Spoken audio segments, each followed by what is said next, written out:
自從2025年10月20號嗰日金價急跌之後呢，好快銀價都跟住急跌。如果你睇金價同埋銀價嘅日線圖，2025年10月25號晏晝6點，有冇覺得佢哋好似完全個走勢係好一致，係好似影印咁？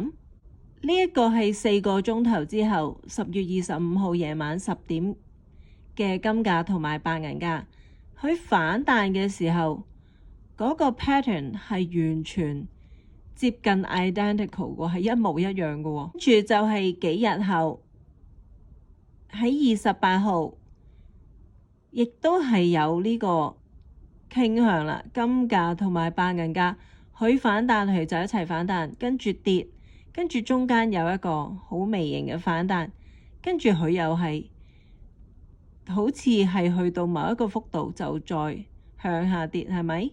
係一樣嘅喎。一跳到去10月28號3點半嘅時候嘅金價同埋銀價，呢度就好似冇咁似嘅，但係個趨勢呢都係好相同。就係10月28號夜晚8點半，佢嘅趨勢係好一致，幾乎你唔知道呢，係以為你係睇緊同一個圖。然後就係10月28號朝頭早2點半，跟住係10月29號朝頭早8點，情況都係一樣。跟住29號晏晝6點開始有少少唔同，因為銀價喺呢度好似個上落呢，好似有啲掙扎，但係金價呢，就係一個暗斜向下跌。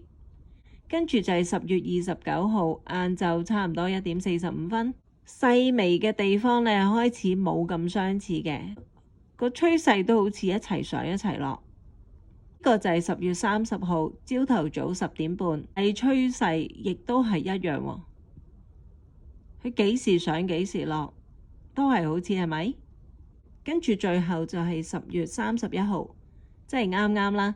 朝頭早2點鐘開始個走勢唔同咗啦。黃金有一個呢度係做咗一個好似好大嘅反彈，跟住先跌呢。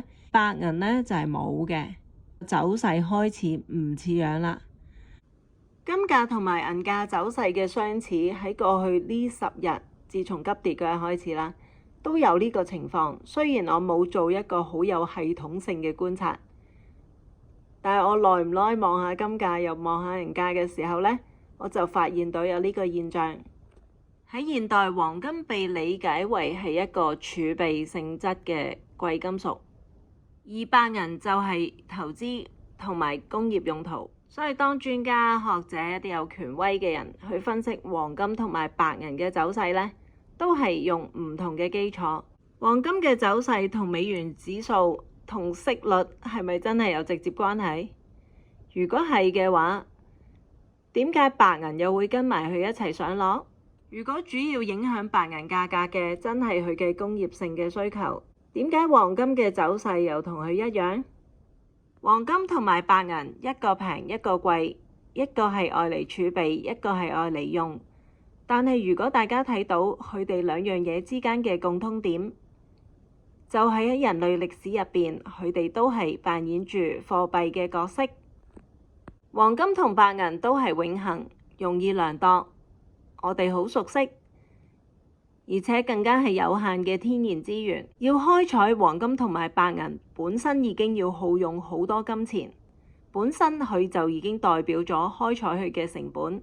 想像下，如果兵荒馬亂逃難嘅時候，你隻船仲有一個位，你可以幫人哋逃難，你會收人哋金幣、銀幣定係比特幣？結論就係我所理解嘅白銀同埋黃金就係貨幣。至於過去呢10日點解金價銀價嘅走勢咁一致，大家諗下就應該明白點解，亦都係呢個原因點解唔好做黃金期貨合約。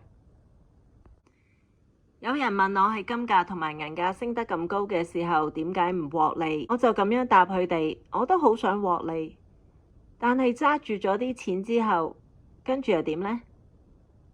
九運只係啱啱開始咗一年，大家已經見到佢嘅殺傷力。